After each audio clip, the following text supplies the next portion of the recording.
We start with some breaking news. Rescue operations are underway in parts of the Philippines that have been hit by one of the strongest storms in the world this year.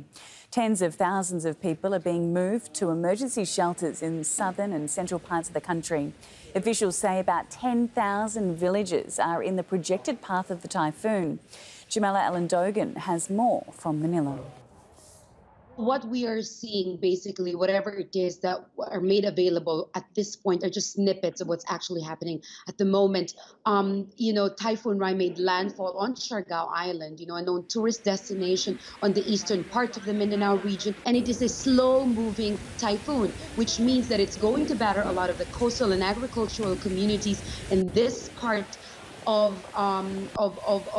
the Philippines, and we know that a lot of the aid usually are already pre-positioned in a country like the Philippines with more than 7,000 islands. But again, the succeeding rescue and retrieval operations, if there will be, and additional response teams that will be coming from different areas, will really depend on areas that are hit the most. So this is quite a waiting game for the national government that's going to be sending aid from Manila and the regional networks positioned to help with emergency response. The strongest storm to ever hit on global record is Typhoon Haiyan in 2013.